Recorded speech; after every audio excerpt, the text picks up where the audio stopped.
Mangaluru friends tigers ವತಿಯಿಂದ ವಿಭಿನ್ನ ಪ್ರಯೋಗ, ಹುಲಿ ನೃತ್ಯದ ಜೊತೆ ಪೌರಾಣಿಕ ಕಥೆಯ ಮೆರುಗು, ಧರ್ಮ ಸಹಿಷ್ಣುತೆ ಸಾಕ್ಷಿಯಾದ ಯುವಕರ ತಂಡ, ಸ್ನೇಹ ಸೌಹಾರ್ದತೆಯೇ ಜೀವಾಳ ಎಂದು ನಂಬಿದ್ದ ಕರಾವಳಿಗರ ಮನಸ್ಸು ದಿನದಿಂದ ದಿನಕ್ಕೆ ಬಂಡೆಯಂತಾಗ್ತಾ ಇದೆ. ಕೆಲ ನಾಯಕರ ಭಾಷಣವು, ಸಾಮಾಜಿಕ ಮಾಧ್ಯಮಗಳ ಪ್ರಭಾವವು ಒಟ್ಟಿನಲ್ಲಿ ತುಳುವರ ಹೃದಯ ಮತೀಯ ಸಂಘರ್ಷದಿಂದಲೇ ಛಿದ್ರವಾಗಿದೆ. ಒಂದು ಕಾಲದಲ್ಲಿ ಸಹೋದರರಂತೆ ಬಾಳಿ ಬದುಕಿದ್ದಂಥ ತುಳುನಾಡಿನ ಹಿಂದೂ ಮುಸ್ಲಿಂ ಕ್ರಿಶ್ಚಿಯನ್ ಬಾಂಧವರು ಈಗ ಘರ್ಷಣೆಯಲ್ಲಿ ತೊಡಗಿಕೊಂಡಿದ್ದಾರೆ ಎಂಬುದು ವಿಪರ್ಯಾಸ. ಆದರೆ ಕರಾವಳಿಗೆ ಅಂಟಿರುವಂತಹ ಈ ಕಪ್ಪು ಚುಕ್ಕೆಗೆ ಅಪವಾದ ಎಂಬುವಂತೆ ಇಲ್ಲೊಂದು ಯುವಕರ ತಂಡ ಸೌಹಾರ್ದತೆಯ ಚಟುವಟಿಕೆಯಿಂದಲೇ ಗಮನವನ್ನು ಸೆಳೀತಾ ಇದೆ. ಆ ತಂಡ ಸೌಹಾರ್ದತೆಯ ಸೆಳೆಯಾಗಿದೆ. ಆ ತಂಡ ಮತ್ತಾವುದೂ ಅಲ್ಲ, ಅದೇ ಮಂಗಳೂರು ಫ್ರೆಂಡ್ಸ್ ಟೈಗರ್ಸ್ ಮುಳಿಹಿಟ್ಲು. 10 ಯುವಕರಿಂದ ಸ್ಥಾಪನೆಗೊಂಡಂಥ ಮಂಗಳೂರು ಫ್ರೆಂಡ್ಸ್ ಟೈಗರ್ಸ್ ಹಬ್ಬ ಹರಿದಿನಗಳ ಸಮಯದಲ್ಲಿ ಹುಲಿವೇಷವನ್ನ ಹಾಕುತ್ತಾರೆ. ಕಳೆದ 3 ವರ್ಷಗಳಿಂದ ದಸರಾ ಹುಲಿ ಎಂದು ನಾಮಾಂಕಿತ ಮಾಡಿ ದಸರಾ ಸಮಯದಲ್ಲಿ ಹಿಂದೂ ಮುಸ್ಲಿಂ ಕ್ರಿಶ್ಚಿಯನ್ ಯುವಕರು ಜೊತೆಗೂಡಿ ಹುಲಿವೇಷವನ್ನು ಹಾಕ್ತಾರೆ. ಈ ಹುಲಿವೇಷ ಹಾಕುವಾಗ ಯಾರೊಬ್ಬರೂ ಕೂಡ ಮದ್ಯಪಾನ, ಧೂಮಪಾನ, ಮಾಂಸಾಹಾರವನ್ನ ಸೇವಿಸದಿರುವುದು ವಿಶೇಷತೆಯಾಗಿದೆ. ತಮ್ಮ ಧರ್ಮದ ಆಚಾರ ವಿಚಾರಗಳನ್ನ ಪಾಲಿಸುತ್ತಾ ಅನ್ಯ ಧರ್ಮದ ಬಗ್ಗೆ ಅಪಾರ ಗೌರವವನ್ನ ಇಟ್ಟುಕೊಂಡಿರುವ ಈ ತಂಡದಲ್ಲಿ ಎಲ್ಲಾ ಧರ್ಮದ ಯುವಕರು ಇರುವುದು ವಿಶೇಷತೆಯಾಗಿದೆ.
ಎಷ್ಟನೇ ವರ್ಷ ಅದು ನಿಮ್ಮದು?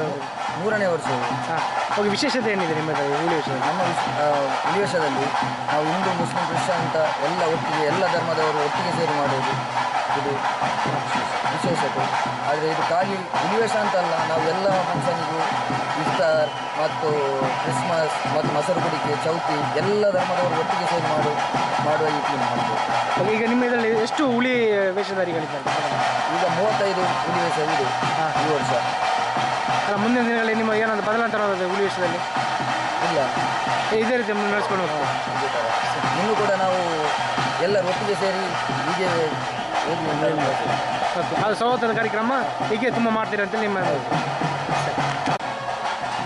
ನಾನು ಅರವಿನಲ್ಲಿದ್ದರೂ ಕೂಡ ನಾನು ದಕ್ಷಿಣ ಕನ್ನಡದವನು. ಆದರೆ ಹುಲಿ ವೇಷ ಅಂದರೆ ನಮ್ಮ ದಕ್ಷಿಣ ಕನ್ನಡದಲ್ಲಿ ಯುವಕರಿಗೆ ಒಂದು ಸ್ಫೂರ್ತಿ ಕೊಡುವಂಥ ಮತ್ತು ಯುವಕರನ್ನು ಸಂಘಟನೆ ಮಾಡುವಂಥ ಒಂದು ಕೂಟ ಅಂತ ಹೇಳ್ಬೋದು.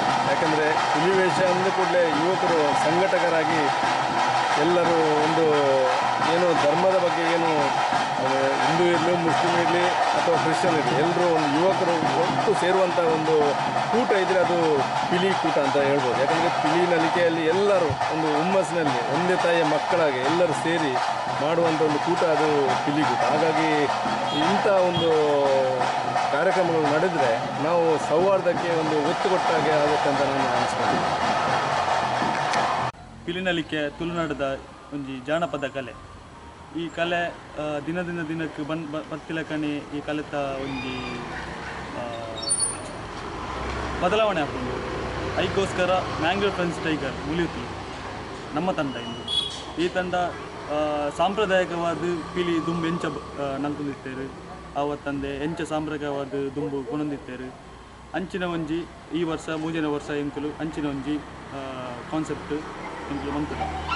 ಅಂಚನೆ ಪಿಲಿಕ್ ಒಂಚೂರು ಪಿಲಿನಲಿಕೆಗೆ ಕಾಲ ಬದಲಾವಣೆ ಆಯಿನಂಚನೆ ಪಿಲಿನಲಿಕೆಲ ಬದಲಾವಣೆ ಬರೊಂದುಂಡು.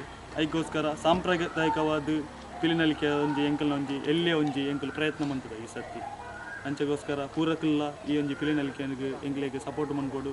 ಇಂಚಿನ ದುಂಬು ಪೂರ ಜಾತಿ ಧರ್ಮದಕ್ಕಲು ಸೇರಿದು ಈ ಒಂಜಿ ಕಾರ್ಯಕ್ಕೆ ಎಂಕಲು ಸಹಕಾರ ಮನ್ಕೊಡೊಂದು.